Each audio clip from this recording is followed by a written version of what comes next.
Hello friend, मैं सुनील शुक्ला आप लोगों को इस इकोनॉमिक्स की यात्रा में एक नए क्लास के साथ फिर आप लोगों का स्वागत करता हूं। मैं कल यानी कि इसके पहले वाली क्लास में मैंने कुछ चीज़ें जो है इकोनॉमिक्स के बेसिक्स को आपके लिए बताया था। मुझे उम्मीद है कि आप लोग कंफर्टेबल हो रहे होंगे इकोनॉमिक्स में। इकोनॉमिक्स को आप कहीं ना कहीं एंजॉय कर रहे होंगे। आपको मैं उसी श्रृंखला में फिर से को आगे आज लेके चलता हूँ।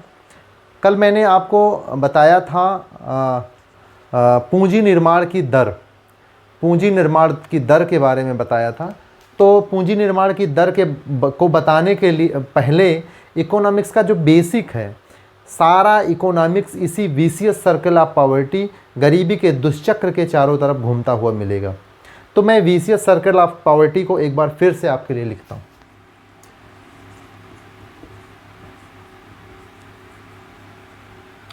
Vicious circle of poverty, vicious circle of poverty. इसमें आप लोगों को मैं एक बार फिर से बताता हूं। ये आप टाइम बेस्ड अपना ना समझें, यही एक्चुअल में पूरी इकोनॉमी है। बस इसी को अब मैं आपको, चूँकि आपको एकदम से याद होना चाहिए, यही हर तरफ जिधर आप जाएंगे हर तरफ सिर्फ विशियस सर्कल ऑफ पॉवर्टी की ही बात होगी। इकोनॉमिक्स के कोई भी चैप्टर आप खोलेंगे तो उसमें सिर्फ विशियस सर्कल ऑफ पॉवर्टी की ही बात हो रही। सरकार का कोई भी उद्देश्य आएगा, कोई भी परियोजना चालू होगी तो विशियस सर्कल ऑफ पॉवर्टी के इर्द गिर्द ही होगी। विशियस सर्कल ऑफ पॉवर्टी, गरीबी के दुष्चक्र से बाहर इकोनॉमी में कुछ भी नहीं।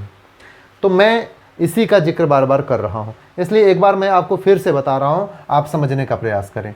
जैसे भारत की जो स्थिति है, मैंने इसको पहले भी बताया, तो मैं थोड़ा फास्ट आपको बता देता हूँ। यदि भारत का जैसे उत्पादन कम है, उत्पादन कम है तो क्या होगा? नेशनल इनकम, राष्ट्रीय आय, नेशनल इनकम जो है वो भी कम होगी। ठीक है, नेशनल इनकम कम है तो पर कैपिटा इनकम, भाई इतने बड़े देश में यदि उसकी आय कम है और इतनी बड़ी जनसंख्या से जब उसको डिवाइड किया जाएगा तो प्रति व्यक्ति आय भी बहुत कम होगी, यानी per capita income is also low. ठीक है, ये भी काफ़ी लो हो जाएगा। उसके बाद जब पर कैपिटा इनकम आपका कम है तो आपका जीवन स्तर कैसे होगा? लो लिविंग स्टैंडर्ड। ठीक है, लो लिविंग स्टैंडर्ड, जीवन स्तर आपका निम्न हो जाएगा। जीवन स्तर आपका निम्न है तो आपने जो कुछ यहाँ से, चूँकि पर कैपिटा इनकम ही कम है, यानी आपका इनकम ही कम है, उसमें आप भाई जो कम इनकम वाला है तो वो अपना खाने पीने में ही बहुत सारा पैसा खर्च कर देगा, तो बचत क्या करेगा? यानी बहुत निम्न बचत है, लो सेविंग। ठीक है, समझ में आ रहा होगा मुझे लगता है। सेविंग बहुत कम होगा। अब सेविंग कम है तो आप बैंक में निवेश सेविंग अगर आपका कम है तो जिस सेविंग होता है वही दूसरे के लिए निवेश होता है। सेविंग करके आप बैंक में जाते हैं, बैंक में जमा करते हैं, बैंक किसी को लोन देता है, तो आपका सेविंग किसी के लिए लोन होता है, तो वही है निवेश। जब लोग बचत कम है तो वो निवेश क्या होगा? निवेश भी कम होगा, तो इन्वेस्टमेंट भी लो होगा। ठीक है, इन्वेस्टमेंट लो। जब निवेश कम होगा तो पूंजी निर्माण की दर भी बहुत कम होगी, यानी कैपिटल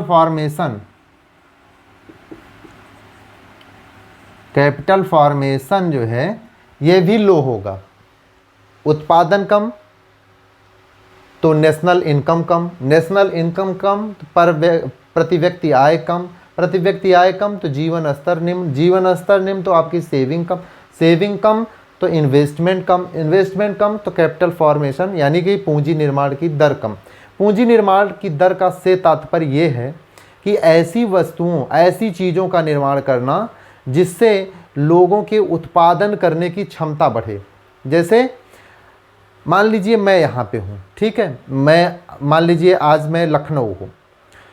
लखनऊ से यदि मुझे कोचिंग पढ़ाने का ऑफ़र दिल्ली के लिए मिले और एक अच्छी रकम मुझे मिल रही हो, आज के अगर आप 50 साल पहले के बारे में जाएं, 50 साल पहले या फिर ये ऐसे समझें कि बहुत ही इंफ्रास्ट्रक्चर पे काम नहीं किया गया होता, 1950 की जैसी स्थिति होती और मुझे ऑफ़र मिलता कि आप आइए, मैं आपको 20 करोड़ रुपया दे रहा हूँ, लखनऊ से दिल्ली आपको पढ़ाने आना पड़ेगा और जो उसका कन्वेंस का खर्चा है वो अलग से दिया जाएगा। एक एग्जांपल के लिए मैं बता रहा हूँ।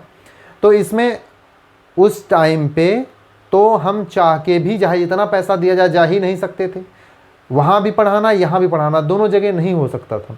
लेकिन इस टाइम ऐसा है कि आप यहाँ भी पढ़ा सकते हैं और वहाँ भी पढ़ा सकते हैं। ये किसकी वजह से, मतलब पूंजी जो ये आपका इंफ्रास्ट्रक्चर की वजह से ये उत्पादन में वृद्धि हो रही है कि नहीं।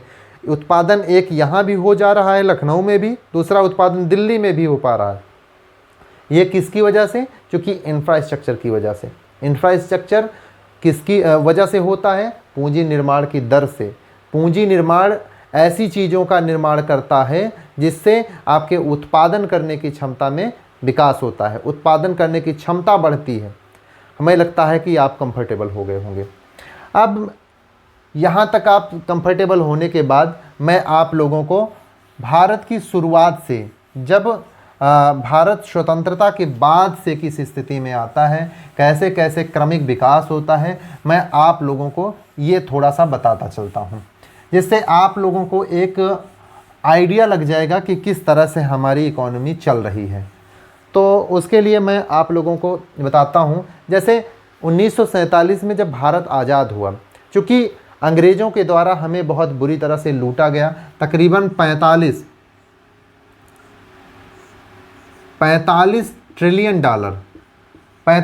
ट्रिलियन डॉलर के बराबर ब्रिटिशर्स के द्वारा हमें लूटा गया। इतना हमारा धन, ऐसे ही सोने की चिड़िया भारत देश को नहीं कही जाती थी। 45 ट्रिलियन डॉलर के बराबर इन लोगों ने हमारा धन जो है अंग्रेज़ों ने लूट लिया। जबकि भारत की इस समय प्रेजेंट की इकॉनमी जो है वो तकरीबन बेलो 3 ट्रिलियन या मान लीजिए 3 ट्रिलियन डॉलर के आसपास है। ठीक है, इस समय भारत की देखिए, इससे अंदाज़ा लगेगा कि 45 ट्रिलियन डॉलर कितना बड़ा है। चाइना की इकॉनमी, जो कि दूसरे नंबर की सबसे बड़ी इकॉनमी है, उसकी जो है 14 ट्रिलियन डॉलर की है। 14 और 45 में कुछ तो फ़र्क दिख रहा होगा आपको। ये चाइना का है। अमेरिका का 21 ट्रिलियन डॉलर है अमेरिका का। यूएसए का उससे भी 2 गुने से भी ज़्यादा अंग्रेज़ों ने हमसे लूट लिया। अंग्रेज़ों की इस तरह की लुटाई किए जाने की वजह से ही अंग्रेज़ों की इतनी अच्छी मजबूत स्थिति इस समय है। इतना छोटा देश होने के बावजूद भी वो इतना समृद्धशाली है, तो उसमें उसके द्वारा लूटे गए भारत से संपदा का बहुत बड़ा योगदान है। इस तरह से आप इस चीज़ को महसूस कर पा रहे होंगे। अब आपको हम 26 जनवरी 1950 इसी दिन से जो है गणतंत्र भारत देश में लागू हुआ, यानी कि हमारा संविधान लागू हुआ। इसके पहले मैं एक थोड़ा सा बता दूं कि जब भारत 1947 में आज़ाद हुआ था तो अंग्रेज़ों ने जो लूट के ले गए वो तो ले गए। जो यहाँ पे बचा था तकरीबन 56 करोड़ रुपया, उस टाइम बहुत बड़ी रकम होती थी। 56 करोड़ रुपया पाकिस्तान को कंपनसेशन के रूप में दिलाया गया। तो जो कुछ बचा था राजकोष में वो सब कुछ खाली हो गया, तो अब कुछ बचा नहीं था। तो हमारे पास 2-3 साल तो मुझे लगे, उस टाइम अकाल भी पड़ा था। तो हम लोगों को 1947 से 1950 तक जो है अपने आप को मैनेज करने में, थोड़ा सा बैलेंस करने में ही लग गया। जो उस समय अस्थिरता आ गई थी उसको स्थिर होने में 2-3 साल का टाइम लग गया। तो अब 1950 आ गया था, 26 जनवरी 1950। अब संविधान लागू हो चुका था। तो हमारे प्रधानमंत्री पीटी नेहरू साहब एक विजनरी आदमी थे और हमारे इकोनॉमिस्ट जो अर्थशास्त्री थे उनकी बैठक हुई। तो बैठक में चर्चाएं हुई होंगी, तो उसमें क्या उस टाइम गरीबी का दुष्चक्र यानी विशियस सर्कल ऑफ पॉवर्टी नहीं था? तो बिल्कुल था, विशियस सर्कल ऑफ पॉवर्टी ही तो था, और वो तो है और रहेगा, हमेशा ही विशियस सर्कल ऑफ पॉवर्टी रहेगा। वो जैसे भारत का बीसीएस सर्कल ऑफ पॉवर्टी गरीब देशों का अलग होता है, और दूसरे का जो है अमीर देशों का, वहाँ का बीसीएस सर्कल जो है अलग होता है। बीसीएस सर्कल तो रहेगा। तो अब आ जाइए 26 जनवरी 1950, उस टाइम जब अर्थशास्त्रियों की पीटी नेहरू साहब के साथ मीटिंग हुई होगी, तो उस टाइम जो है 26 ये बीसीएस सर्कल ऑफ पॉवर्टी पे नज़र गया ही होगा। आप समझिए, आप दिमाग लगाइए इस चीज़ पे। जब बीसीएस सर्कल ऑफ पॉवर्टी दिखा होगा तो उनके एक चीज़ तो एकदम से क्लियर समझ में आ गया होगा। जैसे उस टाइम की भी समस्या रही होगी कि जीवन स्तर लोगों का बहुत निम्न, पर कैपिटा इनकम लोगों की कम, भारत की राजकोष बिल्कुल खाली। इन सबको भरने का, यानी कि राजकोष भी अच्छा हो, नेशनल इनकम यानी कि अच्छा हो, लोगों का इनकम अच्छा हो, जीवन स्तर अच्छा हो, निवेश अच्छा हो, इंफ्रास्ट्रक्चर अच्छा, इन सारी चीज़ों को करने के लिए सबसे ज़्यादा ज़रूरत किस चीज़ की पड़ी होगी? आप अपने आप से मुझे बताएं, ठीक है। तो उत्पादन करने की सबसे पहली उनको समझ जो आई होगी कि किसी न किसी तरह से देश को यदि आगे बढ़ाना है तो उत्पादन करने की मुझे ज़रूरत पड़ेगी। तो उत्पादन उनको समझ में आ गया, ठीक है। बीसीएस सर्कल का जो मैंने पहला पॉइंट लिखा था, उत्पादन ही लिखा था, यानी कि उत्पादन की उनको सबसे ज़्यादा पहले ज़रूरत पड़ी। अब उत्पादन तो ऐसे कोई जादू की छड़ी तो है नहीं कि बताया उत्पादन शुरू हो गया। उत्पादन करने के लिए भी किन्हीं चीज़ों की आवश्यकता होगी, तो वो है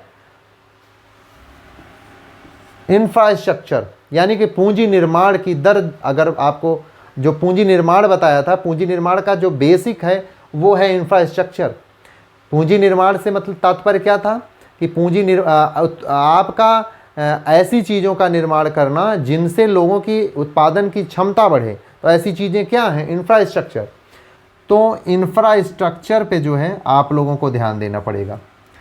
इंफ्रास्ट्रक्चर बनाना एक इतनी सिंपल चीज़ तो है नहीं, उसके लिए आपको बहुत बड़े विल पावर की ज़रूरत है, बहुत बड़ी क्षमता होनी चाहिए, टेक्नोलॉजी में आपको बहुत अच्छा परफॉर्म करना पड़ेगा, आपके पास एक अच्छा पूंजी होना चाहिए। अब देखिए, अब समस्याएं शुरू होती हैं कि ये इंफ्रास्ट्रक्चर, अब चूँकि उत्पादन तो समझ में आ गया देश को कि उत्पादन करके ही हम इन सारी समस्याओं से निजात पा सकते हैं, हम मुख्य धारा में आ सकते हैं। जो और जैसे विकसित राष्ट्र हैं उन धारा में मुझे आना है तो उत्पादन करना पड़ेगा। लोगों ने उस टाइम के जो अर्थशास्त्री रहे होंगे, उन्होंने जब देखा होगा तो उन्होंने ये पाया होगा कि ये जो विकसित राष्ट्र हैं, ये विकसित राष्ट्र इसलिए हैं कि चूँकि इनकी उत्पादन करने की क्षमता बहुत ज़्यादा है। तो भारत को भी ये ज़रूरी है कि यदि आपको विकसित होना है, अपनी समस्याओं का समाधान करना है, तो आपको उत्पादन करना होगा। उत्पादन करने के लिए आपको इंफ्रास्ट्रक्चर पे काम करना पड़ेगा। इंफ्रास्ट्रक्चर पे काम करने के बाद ही आप लोग उत्पादन की तरफ जा सकते हैं। और इंफ्रास्ट्रक्चर में बहुत बड़ा निवेश होता है। किन किन इंफ्रास्ट्रक्चर में क्या क्या दिक्कतें आती हैं आप समझें। पहली दिक्कत तो आएगी निवेश की, कि एक बहुत बड़ा रकम लगने वाला है, बहुत बड़ा पैसा लगेगा। क्योंकि 150 रुपये से तो काम होने वाला नहीं, इसमें हजारों करोड़ की बात होगी, 100 करोड़ की बात होगी, इसमें करोड़ के नीचे तो कोई बात ही ना होगी। तो निवेश बहुत मैटर करेगा। दूसरा इसमें होगा परियोजना की अवधि। परियोजना की अवधि, परियोजना की अवधि इसमें लंबी होती है। पर चूँकि कोई अगर जैसे मान लीजिए मेट्रो बनाने का आपको प्रोजेक्ट मिले, तो मेट्रो कोई आज आपको प्रोजेक्ट मिला, कल आप बना के थोड़े दे देंगे। इसको बनाने में टाइम लगेगा, और 3-4 साल 5 साल तो ऐसे लगेगा कि आप सिर्फ पैसा इसमें लगाते जाएंगे, कुछ भी रिजल्ट नहीं आने वाला, कोई भी आपको इनकम उससे उसकी तरफ से रिटर्न मिलने वाला नहीं है। तो ये परियोजना की अवधि लंबी होती है। और तीसरी समस्या क्या आती है, इसमें रिटर्न जो है कम है, मतलब आय जो मिलता है वो कम मिलता है, या धीरे धीरे मिलता है, थोड़ा थोड़ा मिलता है, बहुत लॉन्ग टर्म में मिलता है। जैसे आप खुद सोचें कि मान लीजिए यहाँ लखनऊ का जो मेट्रो बना है, तो ये बना तो बहुत लंबे प्रोजेक्ट में होगा, बहुत पैसा खर्चा हुआ होगा, लेकिन क्या अभी वो तुरंत 1 साल 2 साल में मुझे रिटर्न थोड़े हो जाएगा, वो उसको तो 25 साल लग जाएंगे हमको रिटर्न होने में। तो मतलब कि आय जो है, इनकम जो होती है, रिटर्न जो होता है वो बहुत स्लो होता है, बहुत थोड़ा थोड़ा होता है। तो इसकी ये भी एक लिमिटेशन है। तो इस इधर जो है काम करना थोड़ा सा उतना आसान नहीं होता है जितना और किसी फैक्ट्री को लगा के उत्पादन किया, मेरा उत्पाद तैयार हो गया, अब बस मुझे मार्केटिंग करना है, बिकना शुरू हुआ और रिटर्न आना शुरू हुआ, और एक अच्छा रिटर्न आना शुरू हो जाता है। तो उधर जो है ज़्यादा वो रहता है। अब इधर इतना बड़ा निवेश 4-4 5-5 साल काम हुआ, उसके बाद अब ये पता लगता है कि धीरे धीरे हो रहा है। तो इसमें एक अच्छी आपकी पूंजी होनी चाहिए, तभी आप इस चीज़ में निवेश कर पाएंगे। लेकिन इसमें भी प्रॉफिट होता है, तभी लोग निवेश कर रहे हैं, बिना प्रॉफिट के कोई निवेश नहीं करेगा। स्पेशली जब निजी क्षेत्र के लोग इसमें निवेश कर रहे हैं तो ज़रूर उनको एक अच्छा प्रॉफिट समझ में आता है, तभी निवेश करते हैं। ये सारी चीज़ें आप इकोनॉमिक्स हमारे साथ धीरे धीरे पढ़ेंगे तो आप सब कुछ समझते चले जाएंगे, क्या क्या चीज़ें आपको इधर से मिलती हैं, कैसे कैसे मिलती हैं, क्या क्या हो रहा है, सारी चीज़ें आप समझोगे। अब आपको समझ में आने लगा होगा कि आप कितना कंफर्टेबल हो रहे हैं। अब ये सारी क्षमताएं 1950 के टाइम पे किसके पास थी? एक पब्लिक सेक्टर हमारे पास था, यानी सरकार, पब्लिक सेक्टर। दूसरा प्राइवेट सेक्टर। आप मुझे बताएं कि ये सारी क्षमताएं, जो ये सब सह लेने की क्षमता पब्लिक सेक्टर के पास थी कि प्राइवेट सेक्टर के पास थी? तो आप इस चीज़ को बड़े चूँकि आज का प्राइवेट सेक्टर आप देख रहे होंगे कि वो पब्लिक सेक्टर को खरीद रहा है। आप उस टाइम पे जाएं जब 1950 की स्थिति थी, तो उस टाइम पे जो प्राइवेट सेक्टर थे वो न्यूली बॉर्न थे, बिल्कुल शिशु अवस्था में थे। उनके पास इतनी बड़ी क्षमता नहीं थी कि इतना बड़ा इंफ्रास्ट्रक्चर वो बना सकते। तो उस टाइम जो है ये काम करने का जो ये कार्य था, कार्य 2 भागों में बांटा गया कि आप इन चीज़ों का उत्पादन करेंगे, आप इन चीज़ों का उत्पादन करेंगे। वो जो बंटवारा है मैं आपको समझाता हूँ। इसमें पब्लिक सेक्टर को, पब्लिक सेक्टर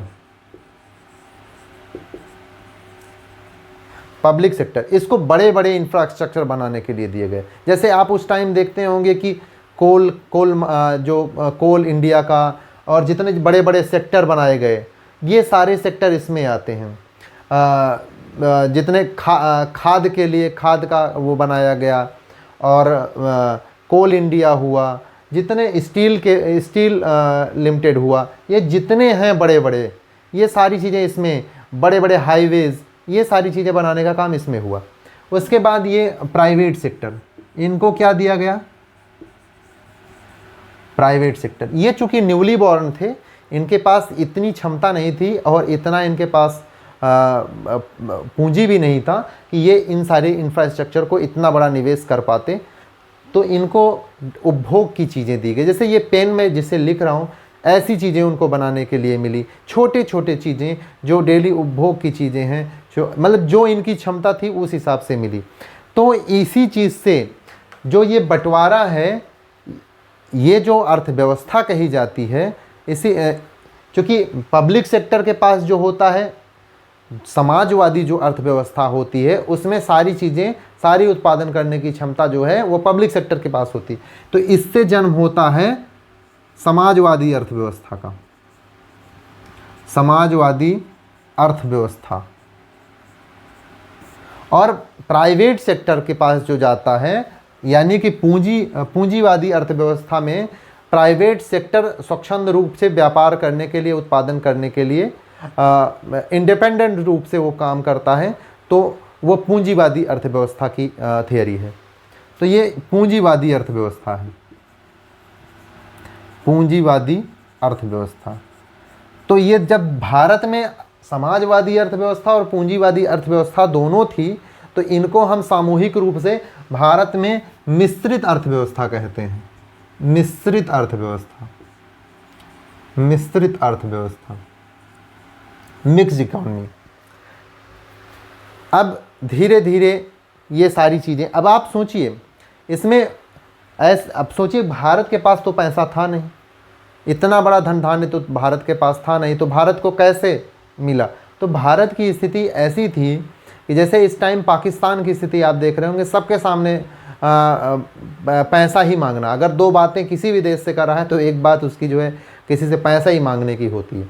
वही स्थिति भारत देश के साथ भी थी, क्योंकि भारत के पास कोई पैसा नहीं था। भारत के पास यदि पैसा नहीं था तो इसको कहीं ना कहीं से पैसा लाना था। तो ये जो है या तो अंदर से आरबीआई से लेता था या फिर जो है वर्ल्ड बैंक से। तो आप पुराने जितने देखते होंगे, कोई भी रोड आप चले जाते तो उसमें ये देखते कि सौजन्य से विश्व बैंक, सौजन्य से विश्व बैंक। तो इन सारी चीज़ों से बनाया गया, मतलब हम लोगों ने उधार ले लेकर ये इंफ्रास्ट्रक्चर तैयार किया गया। इंफ्रास्ट्रक्चर तैयार हुआ, लेकिन चूँकि में हम लोगों ने उधार लिया है तो ये धीरे धीरे हमको एक इंस्टॉलमेंट पे हमको चुकाना भी पड़ेगा। तो चुकाने की जब बारी आई 1991 जब इंस्टॉलमेंट शुरू हुए तो हम लोग पूरी तरह से कोलैप्स कर गए, क्योंकि हमारे पास हम लोगों ने बना तो लिया था, इसमें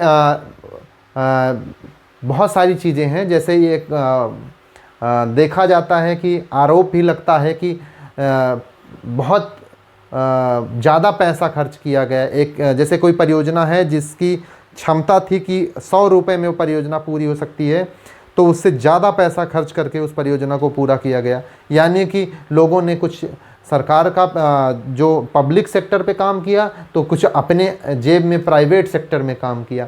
तो इस तरह से भी जो है सारी चीज़ें हुई, और इससे धीरे धीरे जब इंस्टॉलमेंट शुरू हुआ इन सारी चीज़ों का तो भारत की इकॉनमी पूरी तरह से कोलैप्स कर गई। 1991 में फिर जब कोलैप्स कर गई, यानी कि उस टाइम जब ये स्थिति आई तो भारत के पास सिर्फ 11 दिन के लिए विदेशी मुद्रा भंडार बचा था। यानी $1 बिलियन ही $1 बिलियन बचा था भारत के पास में, जो कि 11 दिन के आयात के लिए ही पर्याप्त था। यानी कि भारत की स्थिति बद से बदतर हो गई थी, बहुत बुरी स्थिति थी। तो उस टाइम प्राइम मिनिस्टर साहब थे पीवी नरसिम्हा राव साहब। तो वो सशक्त आदमी थे और उन्होंने तब याद किया श्री उस टाइम यूएन उसके यूजीसी के चेयरमैन थे मनमोहन सिंह साहब। उनको रात में ही फ़ोन गया कि आप जो है कल आके वित्त मंत्री की शपथ लेना है, आप जो है वहाँ से रिज़ाइन करके आइए। तो रिज़ाइन करके जब वो आए और उन्होंने वित्त मंत्री का पद संभाला तो उन्होंने फिर ये जो घिसा पीटा तरीका चल रहा था कि लोन लेके सारी चीज़ें करने का, चूँकि उस टाइम क्लोज्ड इकॉनमी थी। देखिए क्लोज्ड इकॉनमी है, मैं इसके बारे में बहुत डिटेल में आप लोगों को पढ़ाऊँगा। तो 1991 के पहले समझिए पूरी तरह से क्लोज्ड इकॉनमी थी, और 1991 के बाद फिर FDI मतलब कि ओपन इकॉनमी की गई। 1991 में FDI फॉरेन डायरेक्ट इन्वेस्टमेंट को यानी FDI को परमिशन दिया गया। उसके बाद 1992 में फॉरेन पोर्टफोलियो इन्वेस्टर यानी FPI को जो है फॉरेन पोर्टफोलियो इन्वेस्टर को जो है अनुमति मिली। इन सारी चीज़ों का एक डिटेल क्लास है, मैं घंटों 2 घंटे इन सारी चीज़ों के बारे में बताऊंगा। लेकिन अभी आप इतना जानते चलें कि 1991 के बाद जो है 1991 में ओपन इकॉनमी यानी कि अर्थव्यवस्था का एकदम से जो घिसा पिटा तरीका पीछे चला आ रहा था, क्योंकि उस टाइम की वही डिमांड थी। ऐसा भी नहीं कर सकते कि PT नेहरू साहब लोगों ने जो है गलत किया है, लेकिन जो उस टाइम की जैसी डिमांड थी। अब सोचिए कि अगर वो इन सारी चीज़ों का उत्पादन करना ज़रूरी था, उत्पादन अगर नहीं होगा तो ये सारी चीज़ें नहीं होंगी। उनके पास पैसा नहीं था, पूरा राजकोष खाली पड़ा था। राजकोष खाली पड़ा था तो करते ही क्या, वो तो लोन लेना ही पड़ता, चाहे यहाँ से लो चाहे वहाँ से लो। तो यहाँ वहाँ जहाँ से मिला उन्होंने लोन लिया और सारी चीज़ें जो है बनाई। उसमें चूँकि गंदे लोगों की कमी कभी नहीं रही है, और जो है बहुत ही स्पष्टता के साथ देखिए कहना एक एथेंटिक बात कहना जो है गलत नहीं है मुझे लगता है। और उस टाइम पे जैसे आज भी आप देखते होंगे कि नैतिक लोगों की संख्या बहुत दिनों दिन गिरती जा रही है। जिसको अवसर मिल रहा है वो लूट रहा है। टोटली भारत में करप्शन की जड़ें इतनी गहरी हो गई हैं कि उसको उखाड़ फेंकना बहुत आसान नहीं रहा है। और ये आज से नहीं, उस टाइम से भी धीरे धीरे स्टार्ट हो गया था।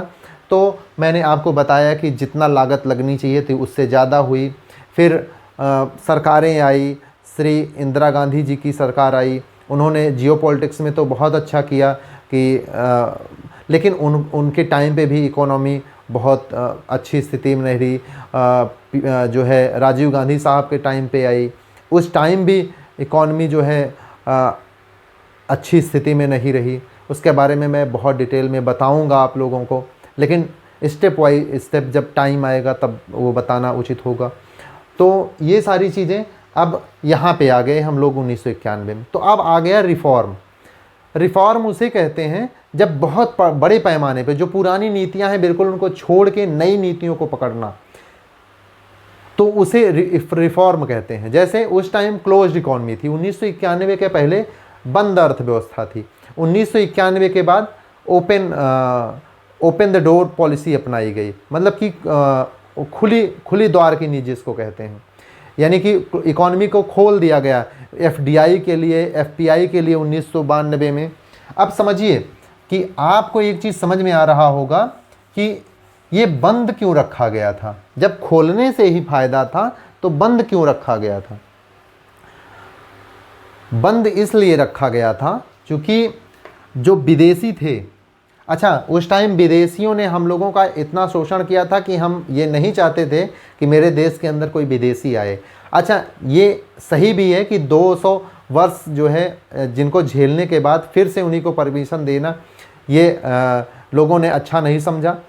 ठीक है, वो उसके बारे में मैं तर्क देता हूँ क्यों सही भी नहीं था।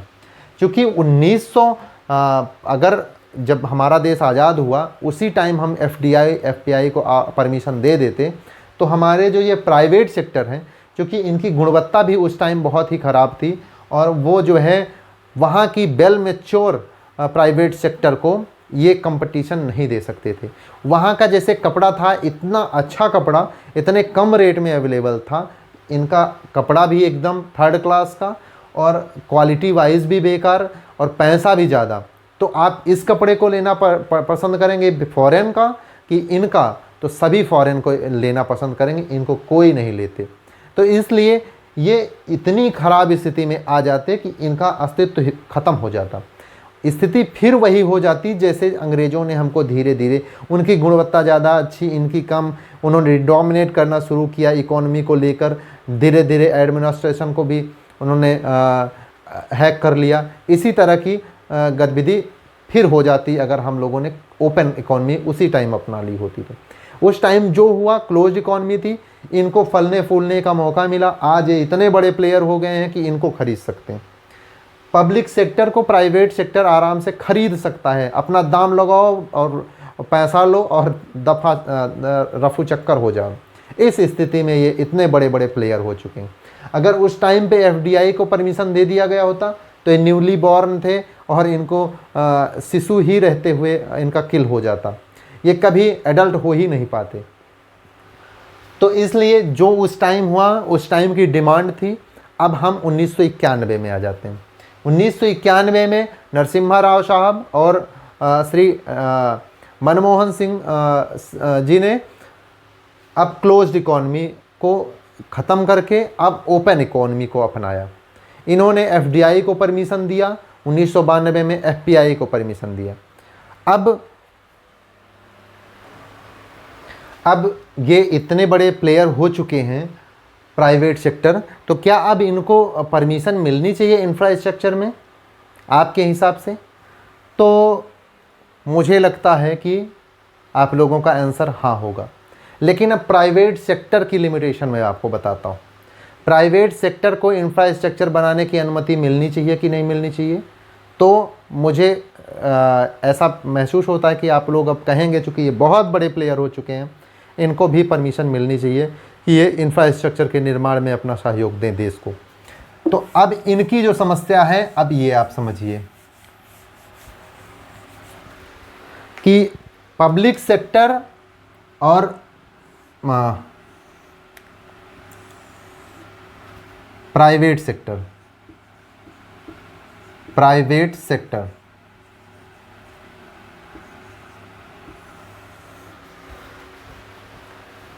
Public sector. भारत के आपने कॉन्स्टिट्यूशन पढ़ा होगा तो उसमें देखा होगा कि भारत एक कल्याणकारी राष्ट्र है। तो यहाँ पे जो पीएसयूज़ हैं, पब्लिक सेक्टर के जो पीएसयूज़ हैं, इनका उद्देश्य लाभ कमाना नहीं है, प्रॉफिट कमाना नहीं है, बल्कि प्राइवेट सेक्टर का लेकिन इसके अपोजिट उद्देश्य है। उनका उद्देश्य ही लाभ कमाना। वो अगर कोई भी इंफ्रास्ट्रक्चर बनाएंगे तो उससे 2 पैसा कमाने के बारे में ज़रूर सोचेंगे। अच्छा, इसीलिए मुझे लगता है कि पीएसयूज़ असफल हो गया है और प्राइवेट सेक्टर सफल होता जा रहा है। पीएसयूज़ के साथ ये दिक्कत है कि आज टाइम ये है कि आपके पास यदि एक बस हो जाए तो आप आराम से आपके पूरे परिवार का अच्छे से वो लालन पालन हो जाता है। उत्तर प्रदेश सरकार के पास बहुत सारी बसें हैं, लेकिन आप देखते होंगे अक्सर घाटा ही देखने को पड़ता है। क्यों ऐसा होता है? क्योंकि ये सरकारी है, सरकारी है तो मुफ्त का है, सरकारी है तो एकदम क्लियर है कि वहाँ के लोग भी अकर्मण्य होंगे। आप देखते होंगे कि सरकारी बस पे बैठी है तो इतनी मिट्टी लगी हुई है कि उसको साफ़ करने वाला कोई नहीं। उसको आप अपने बैग से साफ़ करें तब आप उसमें बैठें।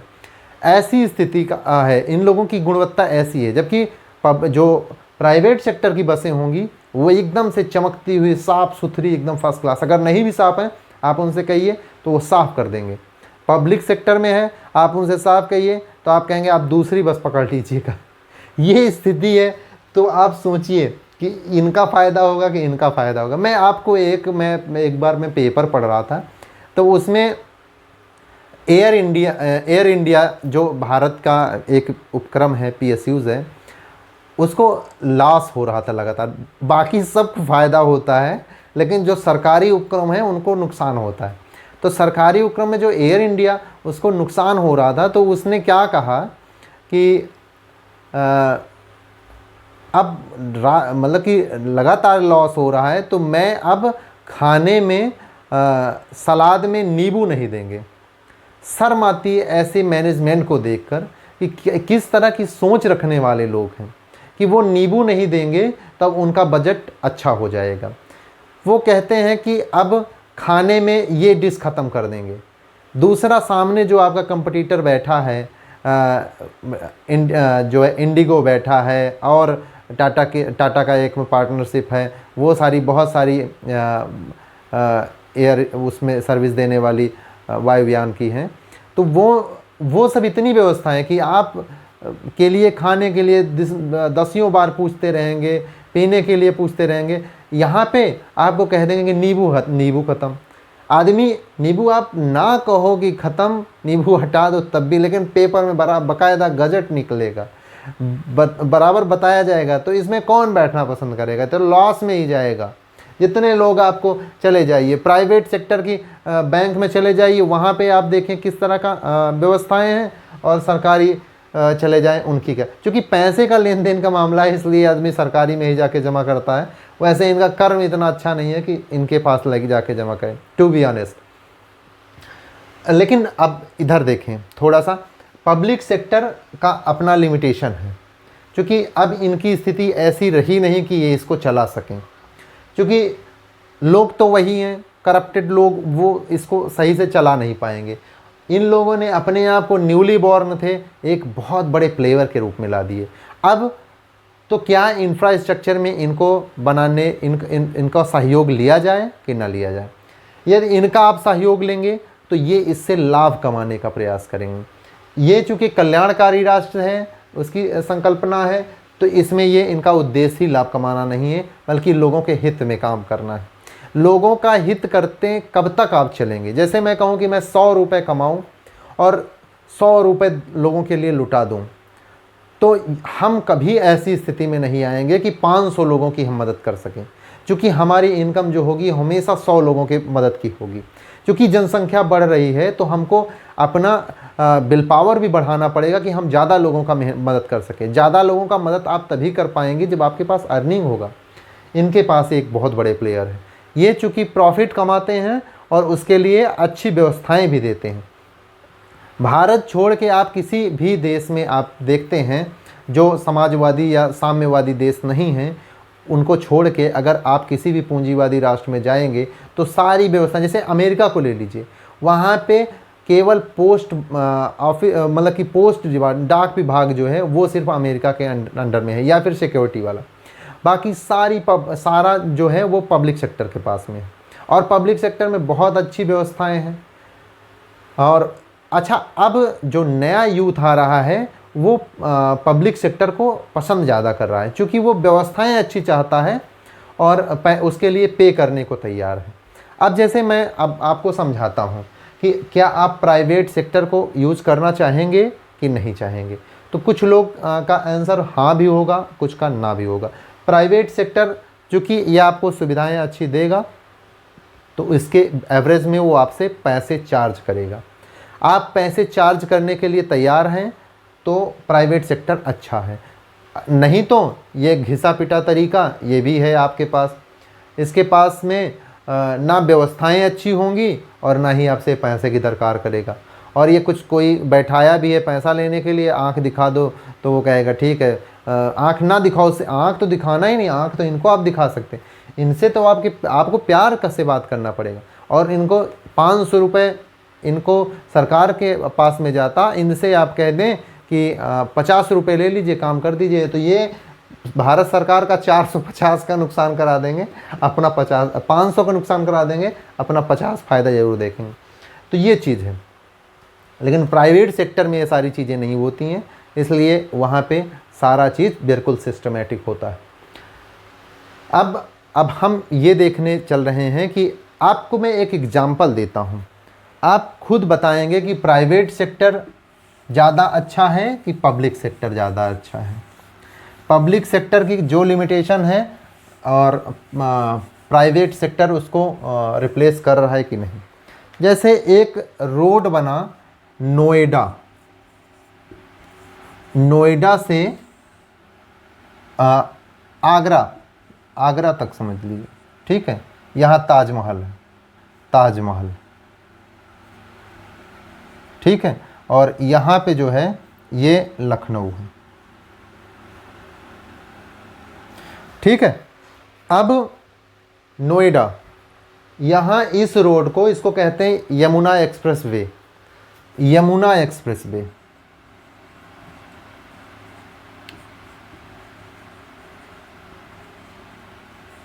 यमुना एक्सप्रेस वे, ठीक है। अब पहले पब्लिक सेक्टर की मैं बात करता हूँ। पहले जो रोड था तो पब्लिक सेक्टर के जो रोड होते हैं वो चूँकि उस पर कोई टोल नहीं होता था, आपको कोई टैक्स नहीं, गाड़ी उठाए आप चल दिए और उस पर कहीं ना टैक्स देना ना कहीं कुछ भी देना। लेकिन वहाँ रोड में गड्ढे हैं कि गड्ढे में रोड है ये क्लियर नहीं होगा। तो पहले भी रोड था, तो वहाँ पे क्या होता था कि इस नोएडा से आगरा जाने में 6-7 घंटे आपको लगते थे। और गड्ढे में रोड था कि रोड में गड्ढा था ये कहना स्पष्ट नहीं। पहले के रोड, सरकारी रोड आप देख ही सकते हैं। अब ये हुआ यमुना एक्सप्रेस वे, इसको बनाया जेपी ग्रुप ने, जेपी ग्रुप ने बनाया। ये एक प्राइवेट ग्रुप है, बहुत बड़ा ग्रुप है ये जेपी ग्रुप ने एक्सप्रेसवे को बनाया पीपीपी मॉडल के तहत, पब्लिक प्राइवेट पार्टनरशिप। मतलब भारत सरकार भी इसमें हिस्सेदार है, ऐसा नहीं है कि भारत सरकार की हिस्सेदारी नहीं है, लेकिन ये आ गए, इनके आने से ही ये सारी चीज़ें ठीक होती हैं। प्राइवेट सेक्टर के लोग गुणवत्ता अच्छी देते हैं, उसके एवरेज में आपसे पे लेते हैं। तो जेपी ग्रुप ने बनाया है इसको। अब इसमें लगता है आपको 2 घंटे पहुंचने में, 2 आवर्स। लेकिन इसके लिए आपको यहाँ पे जगह जगह टोल लगे हैं, वो देना पड़ता है। अब आप समझें कि आप जब यहाँ से पहले चलते थे 6 से 7 घंटे में पहुँचते थे। रोड ख़राब है तो गाड़ी में तेल भी ज़्यादा लगेगा और गाड़ी भी ख़राब होगी, आपकी भी स्थिति बहुत ख़राब हो जाएगी। आप उस रास्ते से जाना पसंद करेंगे कि ये एक्सप्रेस वे से जाना पसंद करेंगे, लेकिन इसमें 200-300 रुपये, 400 रुपये, 500 रुपये और भी देना पड़ेगा। लेकिन ये है कि गाड़ी भी आराम से जाएगी, तेल का भी बचत होगा, आप भी आराम से जाएंगे, समय भी बचेगा। तो आप इस रोड से जाना पसंद करेंगे कि पुराने वाले सरकारी रोड से जाना पसंद करेंगे, मुझे बताएं। तो मुझे लगता है कि सारे लोग इसी रोड से जाना पसंद करेंगे, क्योंकि ऑन एवरेज अगर आप निकालेंगे तो इस पर कुछ पैसा बचेगा ही आपका। तो ये हुआ प्राइवेट सेक्टर। प्राइवेट सेक्टर की गुणवत्ता इस तरह होती है। अच्छा, एक चीज़ मैं और आपसे ये जिक्र कर दूं। अब इसके बाद समझिए कि सरकार ने अभी पेपर में देखा होगा आप लोगों ने, यूपी गवर्नमेंट ने बताया कि मैं इस एक्सप्रेस वे के इंडस्ट्री जो है लगाऊंगा। इंडस्ट्री लगाने की बात, तो जगह जगह पे इंडस्ट्री अगर लगा दी जाए तो यहाँ से लोगों का रोज़गार भी बनेगा, क्योंकि ये ट्रांसपोर्ट का अच्छा मॉडल होगा। तो यहाँ से सामान बना, यहाँ ट्रांसपोर्ट आगरा गया, दिल्ली गया, लखनऊ गया, जहाँ ले जाना है वहाँ ले जाइए। अब तो सुनने में आ रहा है जो नया है दिल्ली टू मुंबई भी बनने वाला है, तो आप दिल्ली से मुंबई जाएं, कहीं भी जाएं। अब इसके बन जाने से क्या हुआ कि जो दिल्ली से आगरा जाने वाली ट्रेनें थी एकदम खचाखच भरी होती थी, उन ओवरलोडेड थी, तो उनके ऊपर भी लोड कम हो गया। ठीक है, चूँकि अब ये रोड अब आदमी बाई कार जा रहा है, तो अब ट्रेन का चूँकि अब पहले जो ओवरलोडेड थी अब वो बैलेंस हो गई, अब ठीक से अब उसमें आदमी कंफर्टेबल होके चलने लगा। तो ये भी अच्छी चीज़ें हुई। अच्छा, एक चीज़ मैं आपको बताऊं कि यहाँ पे ताजमहल है, और यहाँ पे लोगों टूरिस्ट का अगर विदेशी भारत आए तो ताजमहल नहीं गए तो समझो कहीं नहीं गए। तो ताजमहल तो कहीं नहीं जाएंगे, तो ताजमहल तो ज़रूर जाएंगे। तो ताजमहल वो जाते थे, और इतना चूँकि रोड अच्छा हो गया तो ताजमहल जाना भी आसान हो गया, इधर से भी लोग आए, इधर से भी खूब टूरिज़्म हुआ, खूब प्रॉफिट होने लगा। अब तो 20,000 से ज़्यादा का वहाँ पे लिमिट लगाना पड़ गया कि 20,000 से ज़्यादा लोग एक साथ देख नहीं सकते एक दिन में। तो ये लिमिट, वो लिमिट वेरी करती रहती, कभी घटाई कभी बढ़ाई जाती होगी। ठीक है, तो ये चीज़ें हैं। अब लेकिन एक यहाँ पे एक इकोनॉमिक एक्टिविटी हुई, जहाँ पे टूरिज़्म होता है वहाँ पे होटल इंडस्ट्री काफ़ी फ़ायदे में होती। देखिए इकोनॉमिक्स में अब समझिए, ये चीज़ आपको किताब में नहीं मिलेगा कि ये आप, चूँकि हर जगह लिखा मिलेगा आपको, या आप कॉमन सेंस यूज़ करेंगे तो आप समझ पाएंगे कि जहाँ पे ये कोई भी टूरिज़्म प्लेस होगा तो वहाँ पे होटल इंडस्ट्री जो है ग्रो करती है बहुत अच्छे से, बहुत तेज़ी से। लेकिन यहाँ ताजमहल की स्थिति में नहीं हुआ। आगरा में हुआ है ये कि चूँकि ये भी रोड बहुत अच्छा बना है और ये भी रोड बहुत अच्छा बना है।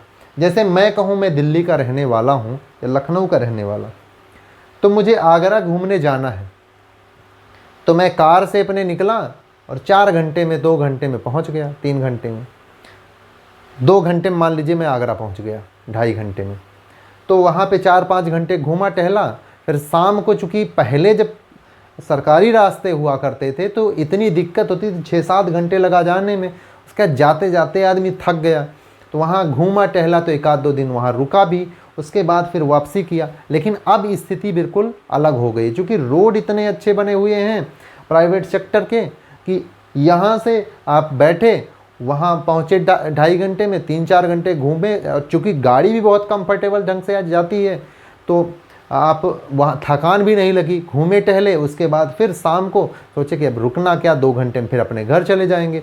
तो इस तरह से वहाँ पे ताजमहल के आसपास वाली जगह में होटल इंडस्ट्री को काफ़ी नुकसान हुआ। तो ये सारी चीज़ें आप अपने दिमाग का यूज़ करेंगे तो आप सारी चीज़ समझ पाएंगे। अच्छा, इनसे क्वेश्चन भी बहुत आते हैं। मैं अभी क्वेश्चन आपको 1-2 बताता हूँ, देख के मैं बताता हूँ आपको क्वेश्चन को क्या पूछेंगे। अच्छा, जब आप लोग पढ़ने बैठा करें ना, तो आप जैसे मैं कोई टॉपिक पढ़ा रहा हूँ, ये सारी चीज़ें अभी टॉपिक की ही हैं, लेकिन टॉपिक से बेसिक से हैं, तो बेसिक से भी क्वेश्चन पूछे जाते हैं। ऐसे क्वेश्चन की संख्या काफ़ी रहती, 1/3 के आसपास रहती है यूपीएससी में।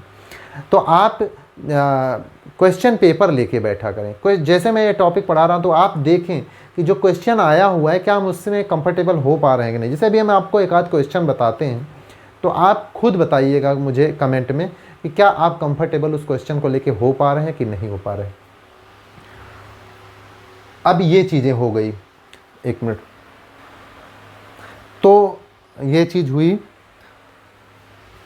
तो आप ये समझ पा गए होंगे कि प्राइवेट प्लेयर कितने अच्छे से सारी चीज़ें ऑर्गेनाइज ढंग से करते हैं। 1991 में मैं फिर से आता हूँ आपको लेके।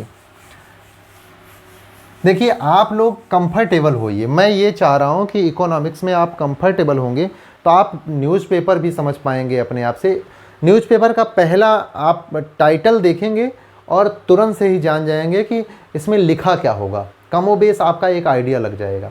उसी तरह से बुक पढ़ने में, आप बुक पढ़ने जाएंगे अभी तो काफ़ी दिक्कत होती रही होगी, लेकिन आप जो धीरे धीरे आप इकोनॉमिक्स को हमारे साथ कंफर्टेबल हो जाएंगे तो आपको बुक पढ़ना बहुत इजी गोइंग लगने लगेगा। मैं बजट को भी बताऊंगा और आर्थिक समीक्षा की भी जो है चर्चाएं करूंगा, लेकिन थोड़ा टाइम अभी आने दीजिए। तो बजट और आर्थिक समीक्षा का मैं बहुत ही डिटेल में चर्चा करूंगा, तो आप मेरे साथ जुड़े रहें।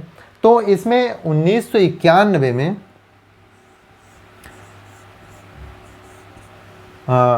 1991 में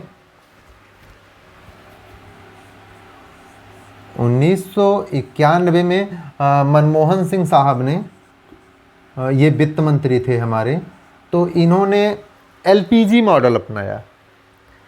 आपने सुना होगा एलपीजी। एल का मतलब लिबरलाइजेशन, उदारीकरण। पी का मतलब प्राइवेटाइजेशन, निजीकरण। जी का मतलब ग्लोबलाइजेशन, उदारीकरण, प्राइवेटाइजेशन और वैश्वीकरण। ठीक है, तो उसी में एलपीजी मॉडल में का ये जो पी है इसको ट्रिपल पी मॉडल बनाया गया। उसी के तहत ये जो अभी आपको रोड मैंने बताया ये ट्रिपल पी मॉडल के तहत ही बनाए जाते हैं। Triple P model, public private partnership, इस थीम पर इस रोड को बनाया गया था। हम कहे आपको ये चीज़ जानकारी होनी चाहिए। अब मैं क्वेश्चन के बारे में आपको बताता हूँ।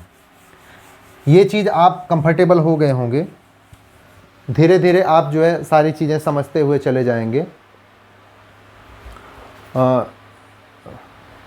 आप क्वेश्चन देखें, देश में आधारभूत संरचना के विकास, देश में, आप क्वेश्चन को चाहें तो लिख लें, नहीं तो ये आप जान लें क्वेश्चन नंबर 12 है, ये 2013 में पूछा गया था। देश में आधारभूत संरचना के विकास में गैर सरकारी भागीदारी योजना का अंगीकरण आलोचना मुक्त नहीं है। देखिए फिर से थोड़ा सा मुझे, क्योंकि इतनी दूर से पढ़ने में मुझे थोड़ा सा चश्मे की वजह से दिक्कत होता है। देखिए मैं पढ़ रहा हूँ, देश में आधारभूत संरचना के विकास में, देश में आधारभूत संरचना के विकास में गैर सरकारी भागीदारी, गैर सरकारी भागीदारी मतलब निजीकरण, प्राइवेट सेक्टर, मतलब देश में आधारभूत संरचना, मतलब आधारभूत संरचना इंफ्रास्ट्रक्चर के विकास में गैर सरकारी भागीदारी योजना का अंगीकरण को एडाप्ट करना आलोचना मुक्त नहीं है, तर्क वितर्क करें। ऐसा क्या कह रहा है, देश में देखिए क्वेश्चन की जो लैंग्वेज है मैं वो पढ़ रहा हूँ। देश में आधारभूत संरचना के विकास में गैर सरकारी भागीदारी योजना का अंगीकरण आलोचना मुक्त नहीं है। मैं क्वेश्चन को समझाता हूँ, आप लोगों को समझ में आएगा क्वेश्चन कि नहीं। इनका कहने का मतलब ये है, एकदम सिंपल क्वेश्चन है और ये क्वेश्चन पूछा गया। ऐसे ही आप देखेंगे बहुत सारे क्वेश्चन रहते हैं और क्वेश्चन इतने इजी आपको लगने लगेंगे, आप बहुत ही कंफर्टेबल होंगे, आप मन लगा के सिर्फ पढ़ते चली जाइए। ऐसा ना सोचिए कि जो है आप टाइम वेस्ट कर रहे हैं। आप एक वैल्यूएबल क्लास होगी और वैल्यू में आपको दूंगा, इसमें एक अच्छा पावर के साथ आप जाएंगे एग्ज़ाम हॉल में। तो क्वेश्चन क्या था, देश में आधारभूत संरचना के विकास में, ठीक है, देश में आधारभूत संरचना के विकास में गैर सरकारी भागीदारी मतलब प्राइवेट सेक्टर की भागीदारी का अंगीकरण को एडॉप्ट करना मतलब को लेना आलोचना मुक्त नहीं है, को आलोचना मुक्त नहीं है, उसकी भी आलोचना की जा सकती है। मतलब इंफ्रास्ट्रक्चर में प्राइवेट सेक्टर को लेना आलोचना मुक्त नहीं है, उनकी भी आलोचना की जा सकती है। तर्क वितर्क करिए इसके संदर्भ में, तो क्या की जा सकती है? क्वेश्चन आपको समझ में आ गया? आप लिख सकते हैं कि नहीं लिख सकते हैं? मुझे लगता है कि आप कंफर्टेबल होंगे, आप ज़रूर लिख पाएंगे इसमें। जैसे कहें कि अंगीकार आलोचना मुक्त नहीं है, भाई प्राइवेट सेक्टर है तो उसकी आलोचना की जा सकती है कि नहीं की जा सकती है? बिल्कुल की जा सकती है भाई। उनका कल्याणकारी राष्ट्र है, कल्याणकारी राष्ट्र में जो कि अभी ये इनको तो भाई प्रॉफिट से मतलब है, प्राइवेट सेक्टर को प्रॉफिट से मतलब है। ये कल्याणकारी राष्ट्र तो है नहीं, इनको जब प्रॉफिट मिलेगा तभी ये काम करेंगे, ये PSUs की तरह तो काम नहीं करेंगे। ऐसे ही आप बहुत सारे पॉइंट्स जो है आपको समझ में आ गए होंगे। इतने दोस्तों मुझे लगता है कि आप काफ़ी कंफर्टेबल हो गए होंगे। क्वेश्चन भी आप हल करें और क्वेश्चन भी आप देखेंगे, आपको बहुत ही मुझे लगता है कि इंटरेस्ट आएगा और आप जो है मन से पढ़ाई करें। मैं आप लोगों के साथ रेगुलर जो है बना हूँ और आगे भी ऐसे कंटिन्यू रहूँगा। Thank you for watching. और इस वीडियो को थोड़ा सा मुझे प्यार भी दें, जिससे मुझे उत्साहवर्धन हो।